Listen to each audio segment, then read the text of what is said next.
পশ্চিমবঙ্গের এক ছোট্ট গ্রাম নন্দনপুর। সেই গ্রামেই থাকে অর্ণব, এক গরিব কিন্তু পরিশ্রমী ছেলে। স্থানীয় দোকানে কাজ করে, তবে কবিতা খুব পছন্দ করে। সে নিজেও কবিতা লেখে। সৎ একটা ছেলে। ঈশা এক ধনী ব্যবসায়ীর মেয়ে, কলেজে পড়ে, স্বাধীনচেতা ও স্নেহশীলা। স্বাধীনচেতা থাকলেও বেশিরভাগ সময় সে তার বাবার নজরে থাকে, বাবা মায়ের আদরের একটা মেয়ে। অর্ণবের মা অসুস্থ কিন্তু মমতাময়ী নারী। প্রায় 1 বছর হয়ে গেল এই অসুস্থ নিয়ে বেঁচে আছে। তার একমাত্র আশা, ভরসা, সুখ আর শক্তি একমাত্র অর্ণব। ঈশার বাবা বিজন সাহা কঠোর অহংকারী, কিন্তু মেয়েকে খুব ভালোবাসে। এই কঠোর অহংকারী মানুষকে অর্ণব কেমন করে সৎ একজন মানুষ করে তোলে, সেটাই দেখবেন এই গল্পটিতে। শেষ পর্যন্ত দেখতে থাকুন। এই গল্পটি আপনাকে অনেক কিছু শেখাতে চলেছে। ঈশার মা নরম মনের, কিন্তু স্বামীকে ভয় পায়। স্বামীকে ভয় পেলেও মেয়েকে খুব ভালোবাসে। আর ঈশাও তার মার সঙ্গে বন্ধুর মতো থাকে। নিজের মনের কথা মায়ের সঙ্গে প্রকাশ করতে দ্বিধাবোধ করে না। পাড়ার বন্ধুরা কিছু ফানি ও সাপোর্টিভ চরিত্র, মানে তাদের মধ্যে কারো একটু সুযোগ পেলেই মজা করা শুরু করে দেয়।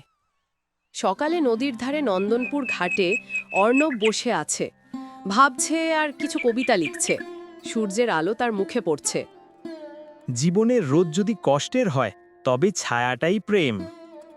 ঈশা আসে, ওর গলার আওয়াজ শুনে সেখানে থেমে যায়। তুমি কি কবিতা লেখো? হ্যাঁ, কিন্তু কেউ পড়ে না। কিছুক্ষণের জন্য দুজনের চোখে চোখ রেখে প্রথম দেখা, প্রথম অনুভব হয়। বলছিলাম, তোমার নাম কি? আমার নাম অর্ণব। আমি তোমার কবিতা পড়ব, তুমি কি আমাকে দেবে? আমি আপনাকে কি দেব? তোমার কবিতার খাতা আমাকে দেবে? আমি তোমার কবিতা পড়তে চাই। অবশ্যই, এই নাও আমার খাতা, এখানে আমার কবিতা লেখা আছে। ঈশা অর্ণবের খাতা বাড়ি নিয়ে আসে অর্ণবের কবিতা পড়ার জন্য। তার পরের দিন সকালে কলেজ গেটের বাইরে অর্ণব ঈশার সঙ্গে দেখা করে। তোমার কবিতাটা আমি পছন্দ করেছি, খুব সুন্দর কবিতা লেখো তুমি, সত্যি। আপনাকে অনেক অনেক ধন্যবাদ। আমার কবিতা প্রশংসা করার আপনি প্রথম মানুষ। কিন্তু আপনি? আমাকে আপনি না তুমি বলো, আমার নাম ঈশা। অর্ণব লজ্জিত হয়ে মাথা নিচু করে। বিকেলে অর্ণব চায়ের দোকানে কাজ করে। অর্ণবের বন্ধুরাও সেখানে আছে, তাকে নিয়ে ঠাট্টা করছে। দেখছিস পটলা, ধনী মেয়ে গরিব ছেলের সিনেমা শুরু। আমার কথা ছাড়, তোর কথা বল। অঞ্জলি কি তোকে পাত্তা দিচ্ছে আজকাল? কেন তোকে ছাড়ব? তুই তো খুব বলছিলি যে তুই এই সব ঝামেলায় পড়বি না, আর এখন কি হচ্ছে? স্বপ্ন দেখতেও কি ট্যাক্স লাগে নাকি? হ্যাঁ, আমি তোর কথা বুঝলাম। তুই স্বপ্ন দেখবি তো আমাদের লেভেলের মেয়েকে নিয়ে দেখ। তুই একটা ধনী ব্যবসায়ীর মেয়েকে নিয়ে স্বপ্ন দেখছিস। তার বাবাকে একবার দেখেছিস? আমার মনে হয় তোর এই সিনেমা তার বাবাই ভিলেন হয়ে দাঁড়াবে রে। মনে রাখিস বাবলা, শেষে কিন্তু সিনেমার হিরোরই জয় হয়। আমার বিশ্বাস, আমি যাকে মনে জায়গা দিয়েছি তাকে আমি ঘরেও জায়গা দিব। ঈশা বাড়িতে তার মার সঙ্গে বসে তার মাকে নিজের মনের কথা বলে। মা, আমি এক ছেলেকে পছন্দ করি। মা হঠাৎ মেয়ের মুখে এই কথা শুনে কিছুক্ষণের জন্য আশ্চর্য হয়ে ওঠে। কোন ছেলে? মানে কে সেই ছেলে ঈশা? নাম অর্ণব, এক চায়ের দোকানে কাজ করে, প্রচণ্ড গরিব, কিন্তু মনে খুব পরিষ্কার। শোন, তোর বাবা এই ব্যাপারটা কখনো যেন জানতে না পারে, বুঝেছিস? মেয়ের কথা শুনে মায়ের মুখে উদ্বেগের ছায়া নেমে আসে। অর্ণব সন্ধ্যাবেলা মাকে ওষুধ খাওয়াচ্ছে। তুই সারাদিন কাজ করিস, একটু নিজের কথাও ভাব। আমি আর কি ভাববো মা, তুমি তো আমার দুনিয়া। দুনিয়াকেই যদি আমি দেখে রাখতে না পারি, তবে আমি কেমন ছেলে? ভুলে যাস না, তোর ভবিষ্যৎ আছে, একটু তা নিয়ে ভাব। আমি আমার ভবিষ্যৎ ভেবে নিয়েছি মা। আমি এক মেয়েকে ভালোবাসি। আমার সঙ্গে সবসময় মশকরা করিস না, আমার তোর ওপর অনেক আশা আছে। আমি সত্যি বলছি মা, আমি তাকে সত্যি ভালোবাসি। তার নাম ঈশা, খুব সুন্দর মনের মেয়ে। তোর চোখে আমি আলুর ঝলক দেখছি বাবা। আমি আজকে খুব খুশি। এই দিনটারই আমি অপেক্ষা করছিলাম। তোকে মন ভরে আশীর্বাদ করছি, জানো তোর ভালোবাসা সফল হয়। তারা পার্কে গোপন দেখা করে ঈশা ও অর্ণব বসে আছে। তুমি এত চিন্তিত আছো কেন? আমার বাবা যদি জানে, ও আমাকে আর কলেজে যেতে দেবে না। যাই হয়ে যাক না কেন, আমি তোর হাত কখনো ছাড়ব না ঈশা। চলো আমি তোমাকে একটা কবিতা শোনাই, যাতে তোমার মনটা একটু হালকা হয়। তুমি কি শুনতে চাও? বলো। তবে শোনো তাহলে, এই গল্পের নাম গ্রাম বাংলার সকাল।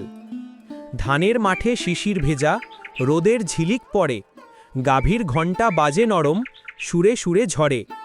বাঁশবনে হাওয়া খেলে, নদী করে গান, মাঠের ধারে ছেলেরা মেতে, ফুটবল আনন্দে প্রাণ। মায়ের ডাকে ভাতের গন্ধ, চুলার ধোঁয়া উড়ে, পাখির ডাকে নতুন আশা, হৃদয়ে জাগে ঘুরে। মাটির গন্ধ, হাসির সুর, প্রাণে ভরে যায়। গ্রাম বাংলার এই সকালেই সুখের আলো ছায়। যে মাটিতে শ্রমিক ঘামে, স্বপ্ন বনে ধান, সেই মাটিতেই লুকিয়ে থাকে জীবনের গান। খুব সুন্দর হয়েছে কবিতাটা। আমি তো বিশ্বাসই করতে পারছি না যে এটা তুমি লিখেছ। তুমি জানো ঈশা, এই কবিতাটাই আমার সবথেকে ফেভারিট কবিতা। হ্যাঁ, আর এই কবিতার লেখক অর্ণব সরকার। আমি কবিতার লেখক হয়ে কি করব? আমি তো তোমার লেখক হতে চাই। তুমি তো পাগল। তোমার জন্য পাগল থাকাই ভালো। ঈশার বাবা কোনো মতো জানতে পারে যায়। ও গরিব ছেলের সঙ্গে আমার মেয়ে কথা বলছে। ওরা শুধু বন্ধু, ওদের মধ্যে আর কিচ্ছু নেই। ও ছেলেকে আমি গ্রাম থেকে তাড়াবো। তুমি এমন কিছু করবে না। এই গ্রাম আমাদের বাপের না যে যে কাউকে গ্রাম থেকে তাড়িয়ে দিব। রাত্রে অর্ণবের বাড়িতে কিছু লোক এসে হুমকি দেয়। সাহাবাবুর মেয়ের কাছে যাস না, বুঝেছিস? ওর থেকে যত দূরত্ব বজায় রাখবি তত তোর জন্য ভালো। তার পাশে যাওয়ার কথা ভাবলে কিন্তু ভালো হবে না, বলে দিচ্ছি। কথাটা মাথায় ঢুকিয়ে নে। অর্ণব কিছু বলে না, শুধু চেয়ে থাকে আকাশের দিকে। পরদিন ঈশার সঙ্গে তার বাবার কিছু কথা কাটাকাটি হয়। বাবা, ওর দোষ কি? আমি তো নিজেই ওর সঙ্গে কথা বলছিলাম। ওর দোষ ও গরিব। তুই কেন ওর সঙ্গে কথা বলতে গেলি? তাহলে আমি ধনী বলে কি ভালোবাসার অধিকার হারালাম? কেমন বাবা তুমি, যে মেয়ের স্বাধীনতা দেখেও সহ্য করতে পারছো না? মেয়ের এমন স্বাধীনতা আমি চাই না দীপা, যে আমার মেয়ের জীবনে খারাপ প্রভাব ফেলুক। এইসব তোমার কারণে হয়েছে। একটা নজরও তুমি মেয়েটার দিকে দাওনি। আমি বাইরে ব্যবসা সামলাবো নাকি মেয়েকে দেখব? অর্ণব চাকরির চেষ্টা করে, শহরে গিয়ে কাজ খুঁজছে, কিন্তু ব্যর্থ হয়। প্রেমের আগে রুটি, কিন্তু প্রেমই তো রুটির শক্তি। ঈশা তার মায়ের সঙ্গে একা বসে আছে, কিছু কথা বলছে। যে ভালোবাসে সে অপেক্ষা করতেও পারে। আমি করব মা, আমি অবশ্যই অর্ণবের জন্য অপেক্ষা করব। উৎসবের রাত, মেলার মাঠে ঈশা হঠাৎ ভিড়ের মধ্যে অর্ণবকে দেখে। অর্ণব! দুজনের চোখে জল। ওরা একে অপরকে দেখে কিছুটা শান্তি অনুভব করে। তৎক্ষণাৎ সেখানে ঈশার বাবা এসে পড়ে। তুই আবার ওর সঙ্গে কথা বলতে গেছিস? আমি ওকে সম্মান করি, ওর সুখ চালি। বিজন চুপ হয়ে রইল। প্রথমবার ছেলের চোখে সাহস দেখে কিছুটা অবাক হয়। কিছুদিন পর ঈশা অর্ণবের মায়ের সঙ্গে হাসপাতালে দেখা করতে আসে। বিজনও গোপনে ঈশার পিছু করতে করতে আসে। ডাক্তার বলেছেন মায়ের চিকিৎসার জন্য কিছু টাকা লাগবে। বাবলা আর পটলাকে বলে দেখব যদি কিছু টাকা ধার পাই। তোমার মাকে আমি বাঁচাবো, কারণ তোমার মা হলে আমারও মা। কিছুটা হলেও আমি সাহায্য করতে চাই। অর্ধেক টাকা যদি ওরা দেয়, অর্ধেক আমি দিব, তাহলে তো হয়ে যাবে। তুমি এমনটা কেন বলছো? এমনিতেই তো আমাদের সম্পর্কটা তোমার বাবা মেনে নিতে পারছে না, তার উপর তুমি আবার। দেখো, আমি তোমার ব্যাপারটা বুঝতে পারছি, কিন্তু এখন তোমার টাকার সব থেকে বেশি প্রয়োজন। তাছাড়া আমার বাবা তো আমাদের সম্পর্কটা মেনে নিবেই। ওনাকে যেমন বাহির থেকে দেখাচ্ছে, ভেতর থেকে সম্পূর্ণ আলাদা। আমাকে খুব ভালোবাসে, আমার খুশিতেই খুশি হয়। যে মেয়েকে এমনভাবে দেখে সে মন্দ হতে পারে না। ভগবান, আমি মেয়েটাকে অর্ণবের হাতে তুলে দিচ্ছি, সামনে তুমি দেখে নিও। কিছুদিন পর মা সুস্থ হয়ে ওঠেন। দেখেছিস ঈশার ফোঁটা আমার কপালে আলো দিয়েছে। হ্যাঁ মা, কোথায় বলে না যে জীবনে ভালো মানুষ পেলে জীবন সুন্দর? আমারও সঙ্গে ঠিক তেমনটাই হয়েছে।